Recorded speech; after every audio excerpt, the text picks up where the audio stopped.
very good evening. It's the 24th of April 2023. Welcome to the prime time news here on TV1. For the News First team, I'm Sanita Senanayake. Before we take a look at the stories that we've got for you this evening in detail, let's take a look at the headlines. Tremor experienced in the seas off Hambantota. Geologists claim there is no threat of major earthquakes. Appeal Court issues order preventing the arrest and questioning of former Attorney General Dappula Dilivera. Sajit Premadasa to lead a new movement against government's undemocratic conduct. Electricity supply in limbo over insufficient rainfall. A warning from CEB engineers. Sri Lankan Airlines lacks additional aircraft for emergency use. Proposal to lease new aircraft for the national carrier. Samagi Janabalawegaya goes to CID demanding to know who solicited a bribe from Express Pearl.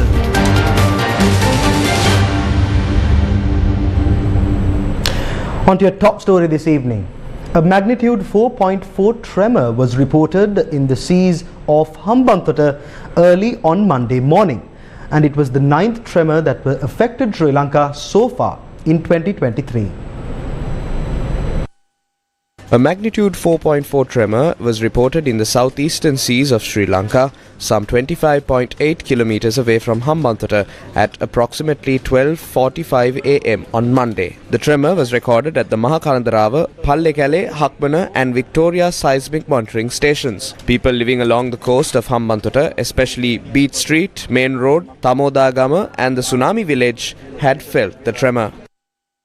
ඇන්දේ නිදියගෙනදී නිකන් උඩ ගැස්සිලා වගේ ගියා දෙපාරක් විතර. සාමාන්‍ය උස්සල බිම අතාරනවා වගේ සිද්ධියක්. ගේ තහඩු දෙදරන්න ගත්තා. පිටි නිකන් දෙදරන සද්ද වගේ ඇහුණා. ඇඳත් එක්ක එහෙම ගැස්සිලා උඩ වැටුණා. අපි නිකන් උඩ ගිහිලා වැටුණා.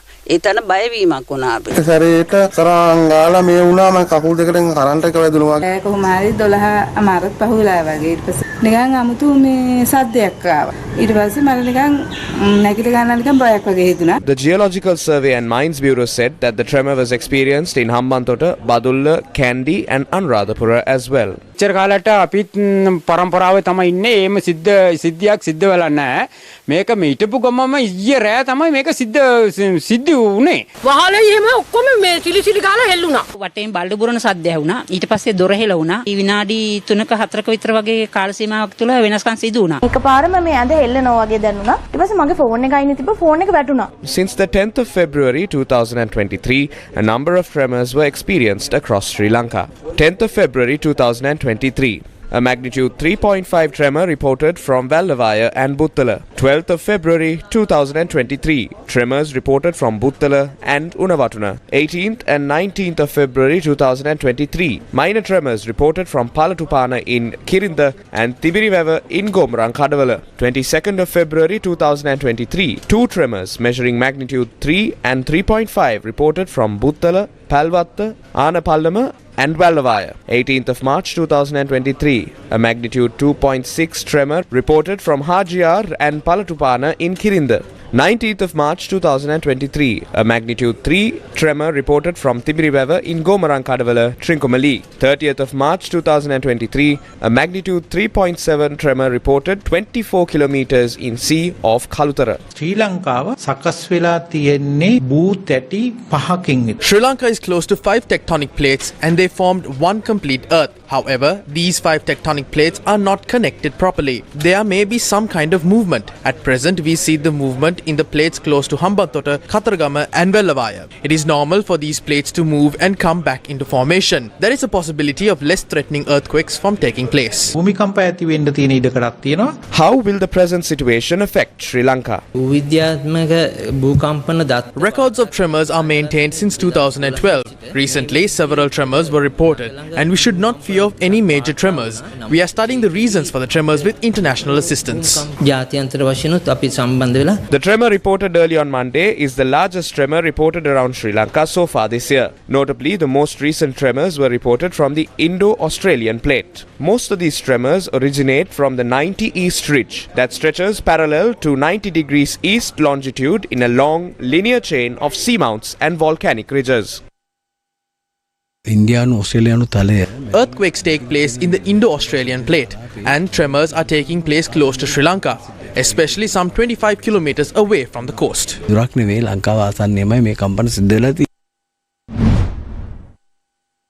There is no tsunami threat to New Zealand after a magnitude 7.1 earthquake in the Pacific.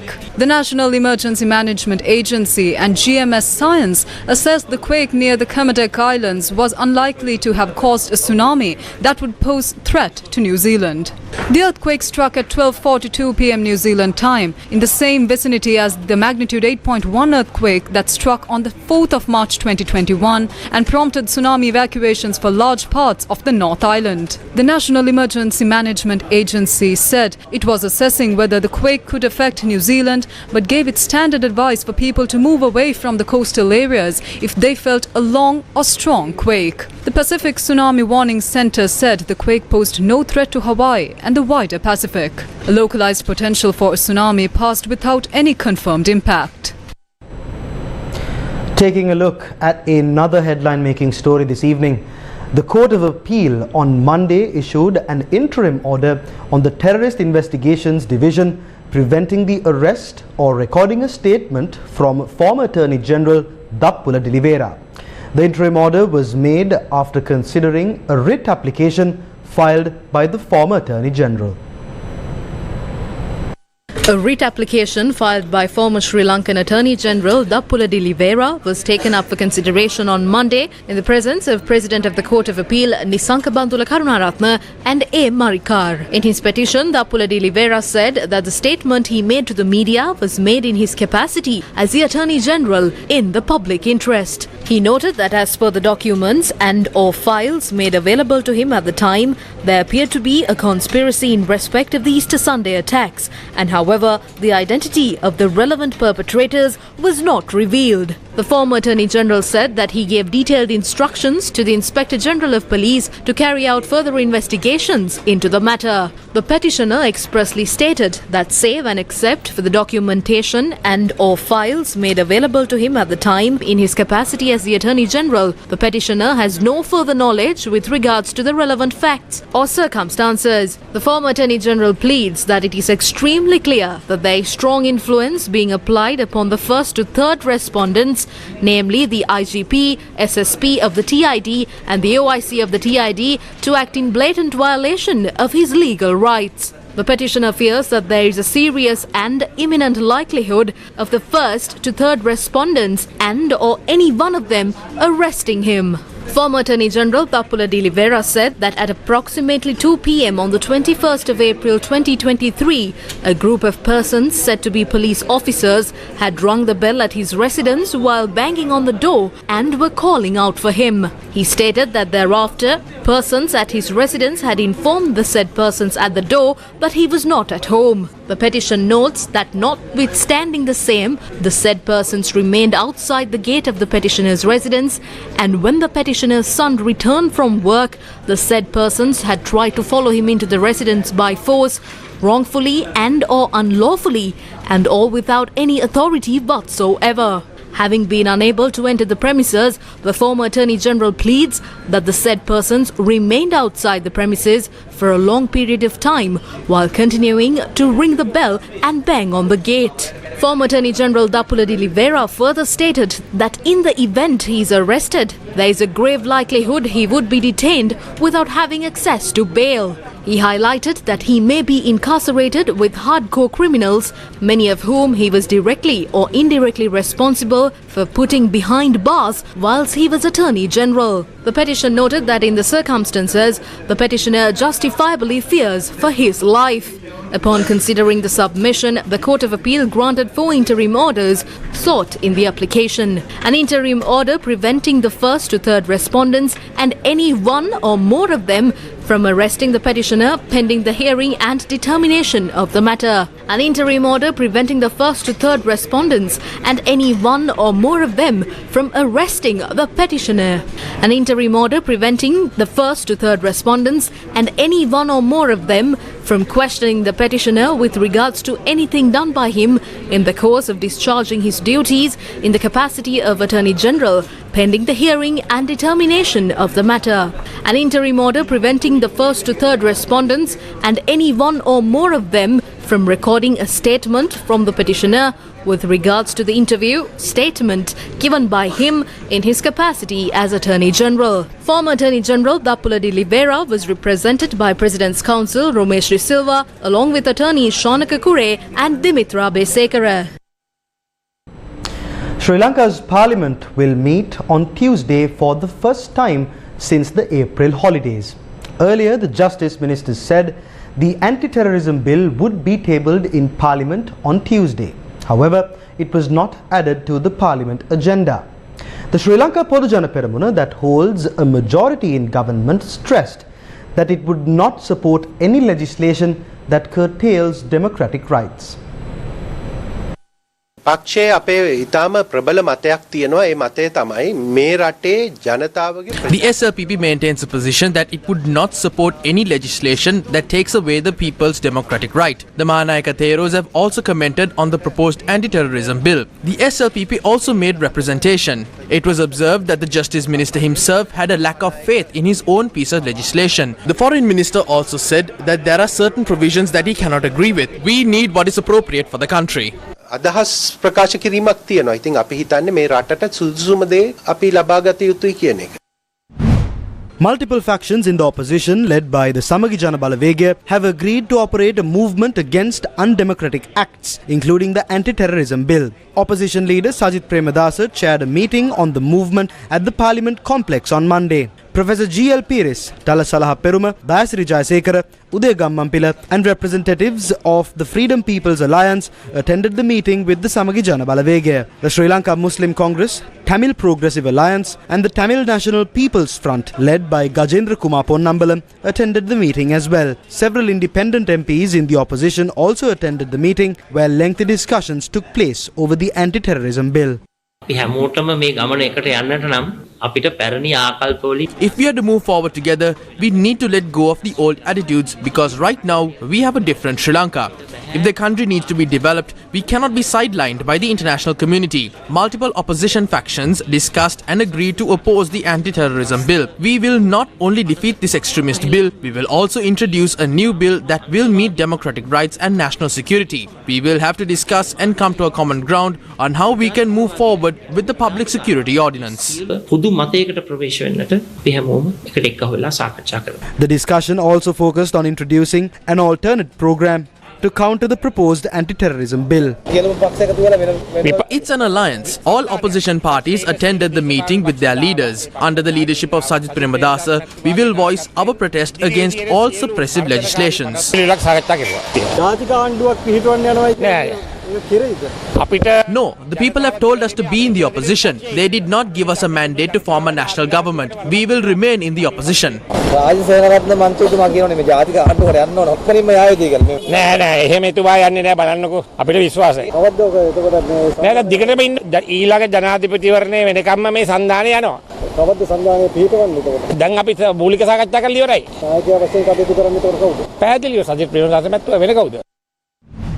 Minister Prasanna Ranatunga claims the next presidential election will be won through a common candidate. He made this statement after appearing at the Human Rights Commission of Sri Lanka to provide a statement over the sequence of events that transpired on the 9th of May 2022.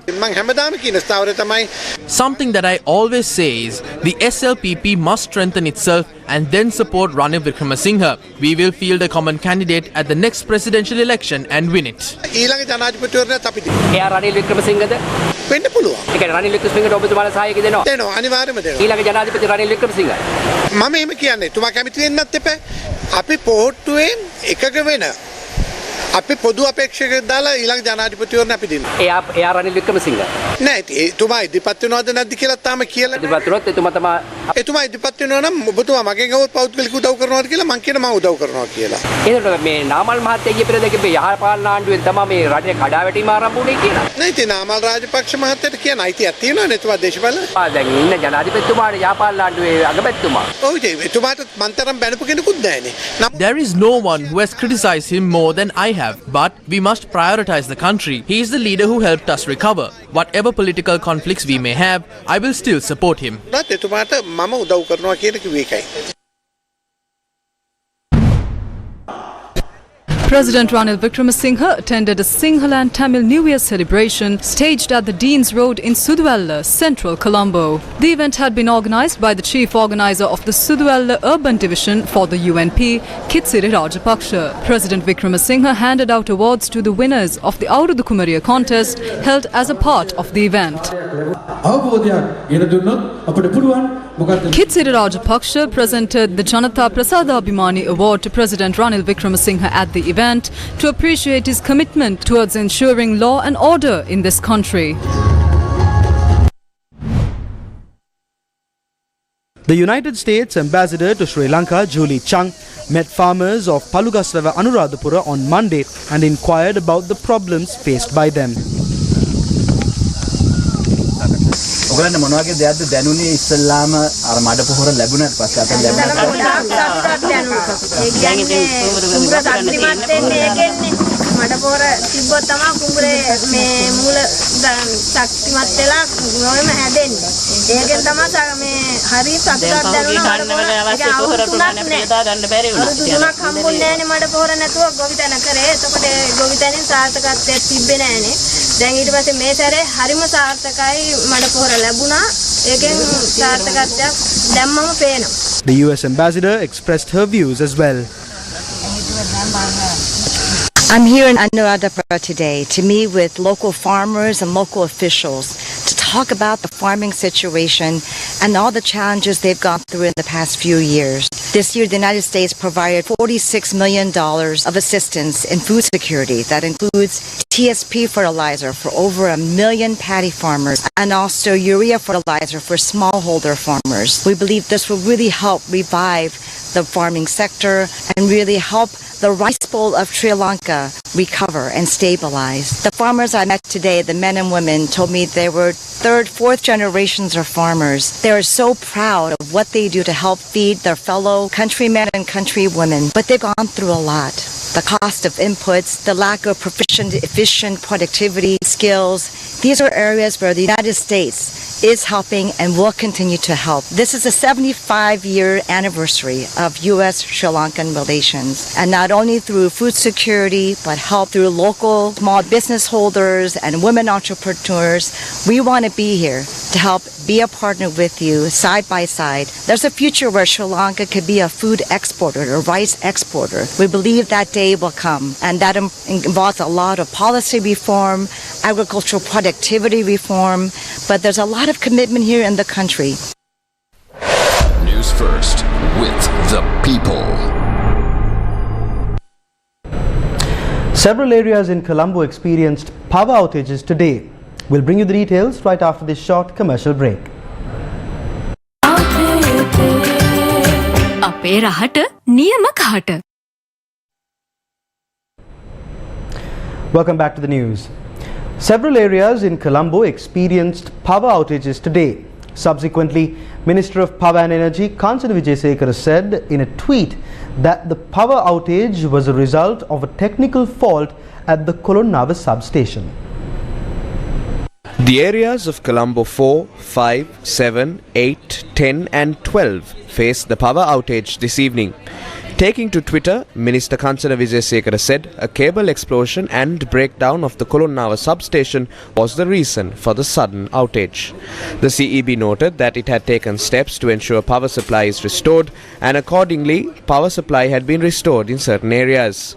Meanwhile, the Electrical Engineers Association claims a power generation crisis might occur if adequate rainfall is not received.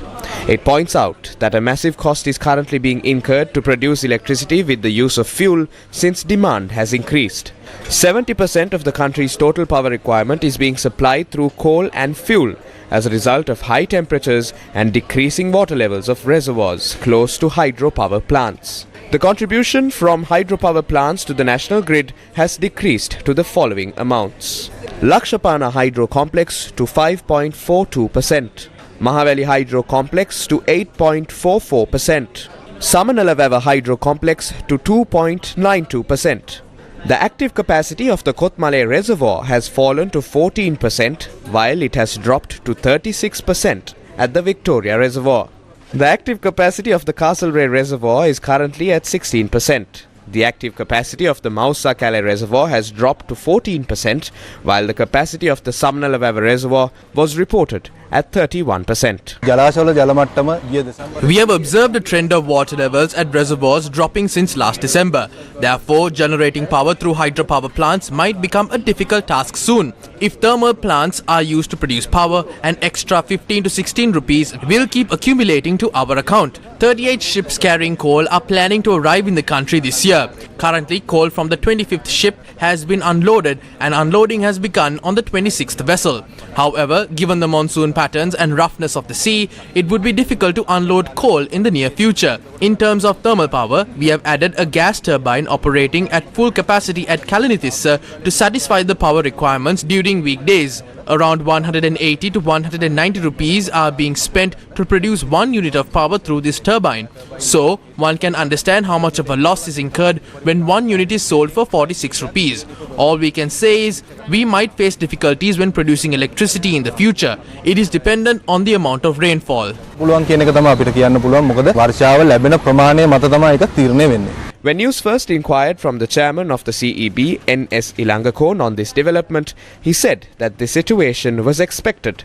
He added, since an advanced plan had been drawn up to face this situation, a constant supply of power can be ensured if any technical errors or power plant breakdowns are not experienced. Sri Lankan Airlines says a crisis situation has arisen owing to the lack of an extra aircraft to be used in an emergency. It notes, although requests were made from the government to provide new aircraft since April last year, it still has not been fulfilled. According to Sri Lankan Airlines, 5 out of their 19 aircraft are currently grounded. 4 out of 5 planes that are grounded belong to the Airbus A320 Neo category. Sri Lankan Airlines has stated that a manufacturing defect in the engine of these planes has been identified a few years ago, and there has been a strong demand for the relevant company to rectify the matter. The other aircraft that is grounded is an Airbus A330 model, and its engine has been sent for repairs. This resulted in multiple hindrances occurring in flight plans of Sri Lankan Airlines in recent days. On the 22nd of this month, a Sri Lankan Airlines aircraft that departed from Colombo to Dubai landed at the BIA once more, around an hour after taking off due to a technical fault. On the 15th of April, a technical fault on a Sri Lankan Airlines aircraft scheduled to take off from Melbourne, Australia and land in Colombo caused a 2-day delay. A group of 6 engineers attached to Sri Lankan Airlines had to be sent to the location to restore the aircraft. All aircraft in possession of Sri Lankan Airlines have been leased, while the national carrier does not own a single aircraft at present. The airline claims it has to continue paying leasing installments to even the aircraft that are currently not in use. Against such a backdrop, the national carrier plans to lease 11 more aircraft. The loss incurred by Sri Lankan Airlines over the first 6 months of the 2022-2023 period is a staggering 113 billion rupees. Young Tehas Rithmita Kiringuda brought glory to Sri Lanka at the recently concluded World Schools Chess Championship. We'll bring you his story right after this short commercial break.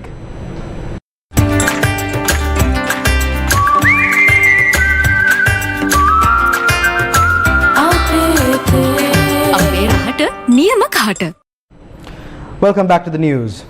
The Inland Revenue Department announced that a total of 316,619 million rupees was collected as tax revenue for the months of January, February and March 2023.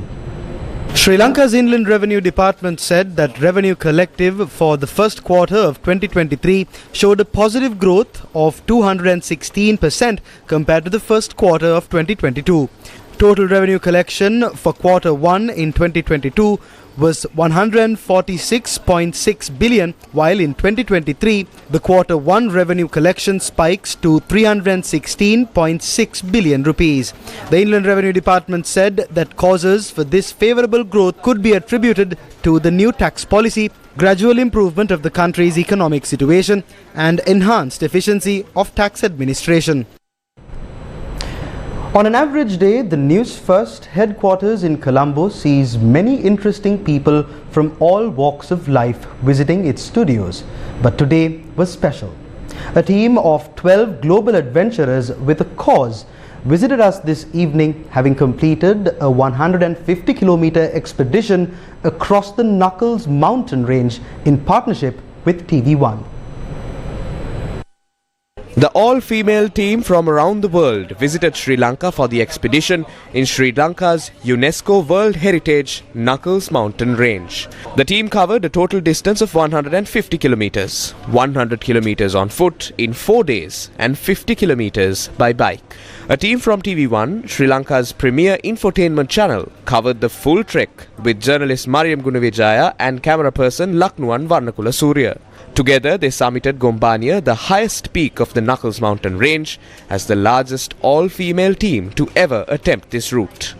The goal of the expedition was to raise awareness for the economic empowerment of women affected by climate change in Sri Lanka. Following their triumphant return to Colombo, the team visited the News First headquarters in Colombo today.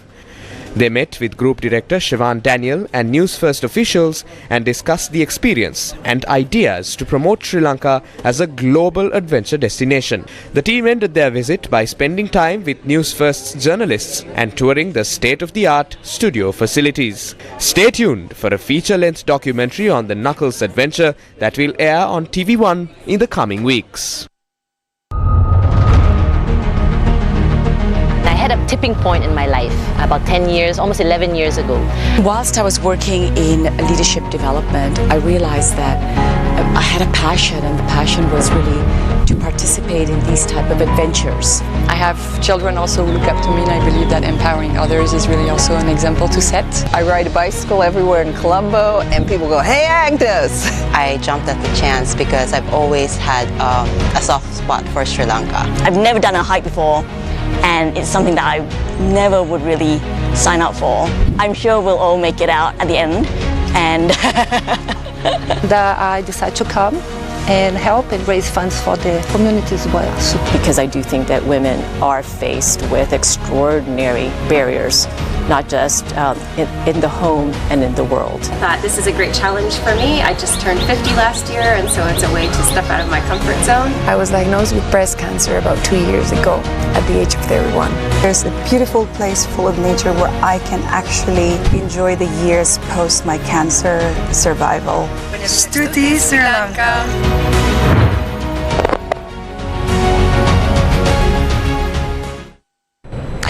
In more local news, the Sectoral Oversight Committee on Environment will meet with relevant parties on Tuesday to discuss filing action to seek compensation for the destruction caused to Sri Lanka's marine environment following the Express Pearl disaster that took place in the sea of Sri Lanka. The Sri Lankan Attorney General's department on Sunday said that legal action will be filed in Singapore for the compensation claim. Sri Lanka's Attorney General Sanjay Rajaratnam told News First that a Singapore-based legal firm was vested with the task of filing legal action to seek compensation for the Express Pearl disaster. News First attempted to contact the AG's department to confirm if the case was filed. However, those calls went unanswered. The Sectoral Oversight Committee on Environment says that the current compensation estimate cannot be secured by filing a case in Singapore over the Express Pearl disaster. The feeder company has already fixed a case in the United Kingdom.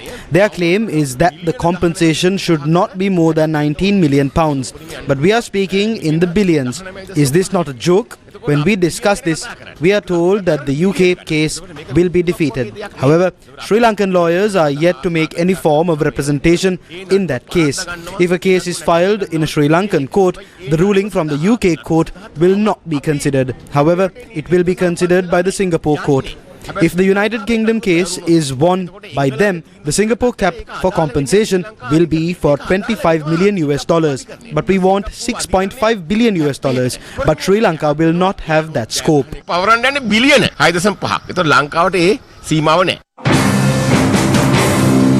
The Centre for Environmental Justice claims that legal action must be filed in Sri Lanka and not in Singapore. The former chairperson of the Marine Environment Protection Authority made it clear that action must be filed in Sri Lanka.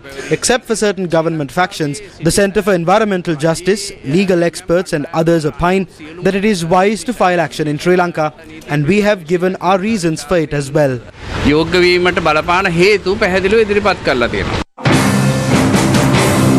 Why aren't legal experts in Sri Lanka opposing the move to file a case in Singapore if it is disadvantageous to the country?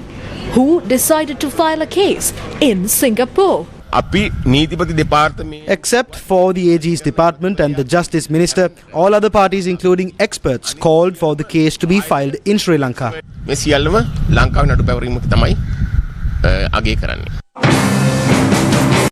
What happens next? We have invited the groups that oppose filing action in Singapore for a meeting on Tuesday in Parliament. We hope to discuss at the Sectoral Oversight Committee on Environment on minimizing the damages that were caused. We will also discuss on lifting the obstacles the researchers are facing.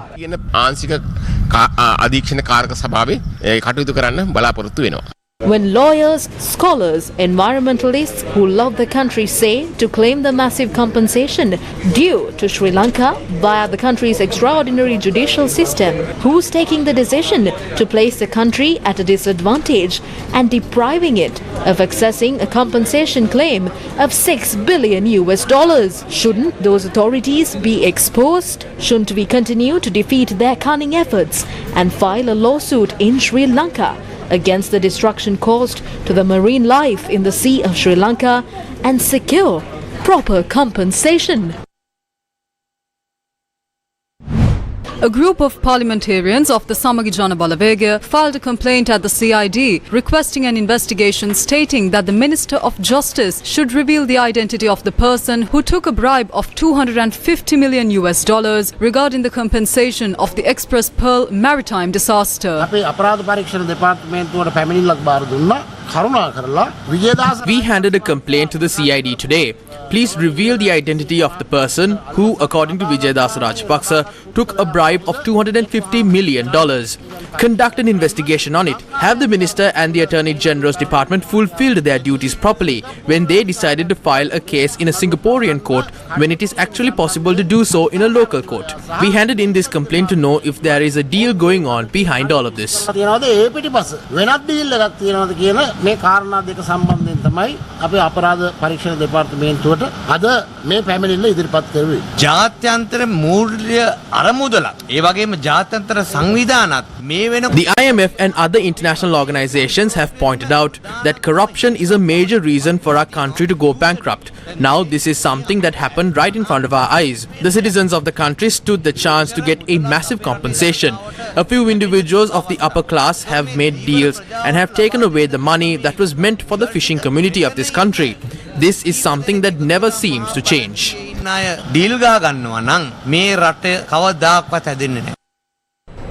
The LOLC Divisavya program, striving to uplift the lives of the future generations of Sri Lanka, continue today. Books and other stationery items were distributed among students in the Vavuniya district. The Divisavya program is focused on providing books and stationery items to school students from the most economically challenged parts of Sri Lanka. This praiseworthy initiative is a collaboration between the LOLC group and the Ministry of Education. The program will support hundreds of thousands of children from around 3,000 schools across Sri Lanka. Today's program took place in the Vavuniya North Education Zone of the Vavuniya district. Books and stationery items were distributed to school students in this occasion. School books and stationery items were also distributed to students of 31 schools at the Vaunia Puliyakulam North Zonal Education Office.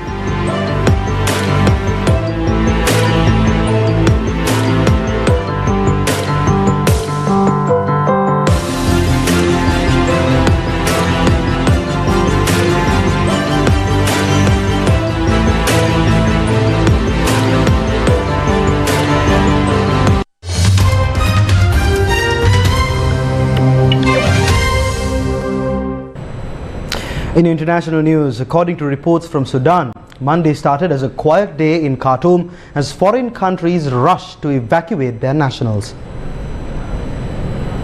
Battles have raged in the western region of Darfur, where the aid group Doctors Without Borders said their medics in the city of El Fasher have been overwhelmed by the number of patients with gunshot wounds, many of them being children. The army said it repelled an attack by the Rapid Support Forces paramilitary group on Koba prison in Khartoum, where Sudan's longtime ruler Omar al-Bashir and former officials in his movement have been held since his 2019 ouster. According to UN figures, more than 420 people have been killed and thousands wounded since fighting broke out on the 15th of April. Some hospitals have been shelled and others ransacked, forcing more than two-thirds of these medical facilities in Khartoum and neighboring states out of service. The US Agency for International Development said it is ramping up assistance to people caught between the warring factions. Sudan experienced a near-total collapse of internet and phone service on Sunday.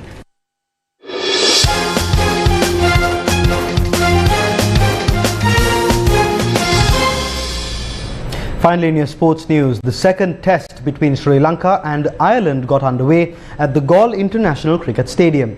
Batting first, Ireland reached 319 for 4 on day 1 of the second and final test match of the series. Decided to bat first. Ireland lost their first 2 wickets inside 43 runs. Ireland captain Andrew Balbirnie registered his career best test score in a century stand with Paul Stirling, but was dismissed 5 runs short of a maiden 100 in the evening session. Stirling also reached a career best total of 74 before retiring hurt, struggling with cramps. Lorcan Tucker and Curtis Camper saw their side through to the close, 4 wickets down on Ireland's best batting day this series. Prabhat Jayasuriya picked up 2 wickets for Sri Lanka. Terrific defence, a well-made play. An 8-year-old chess prodigy from Ananda College, Tehas Rithmita Kiringoda, has been crowned the world chess champion in the Under-9 Open category at the recently concluded World Schools Chess Championship.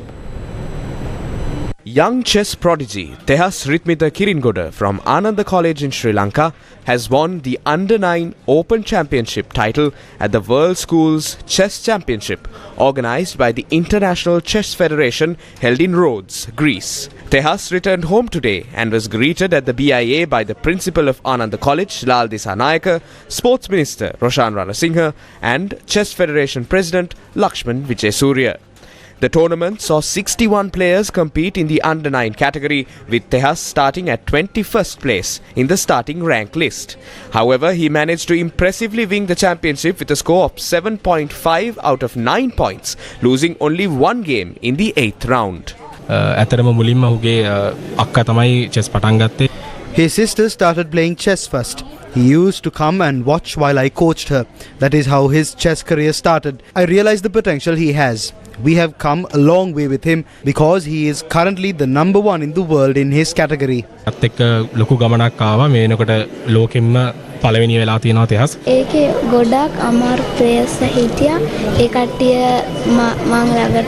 were many tough players, but since I did not give up, I was able to win 7.5 games out of 9. I am very happy. And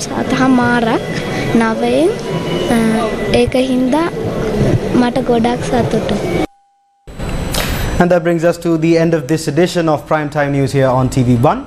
For the News First team, I've been Senita Senanayaka. Take care and stay safe.